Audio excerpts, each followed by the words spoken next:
শিক্ষার্থীরা এবার দেখো এটা আমি সহজ পদ্ধতিতে গুণ করব কিভাবে গুণ করব আমরা তো জানি তাহলে 110 তাহলে 100 এর সাথে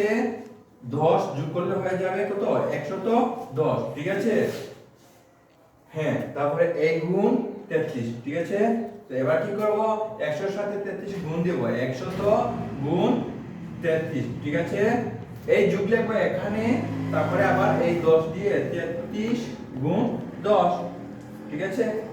এবার দেখো কি করব 100 দিয়ে 33 গুণ দিলে কত হবে 3300 ঠিক আছে 3300 যোগ এই যোগ তাহলে এটা দিয়ে গুণ দিলে কত হয় 310 330 হয় ঠিক আছে 300 কত হয় 30 ওকে তারপরে আবার কি করব 33 ঠিক আছে তো এই শূন্য আচ্ছা ঠিক আছে এটা হবে এই শূন্যের সাথে এই শূন্য যোগ করলে শূন্য এই 3 এর সাথে এই 3 যোগ শূন্য যোগ করলে 3 এই 3 এর সাথে এই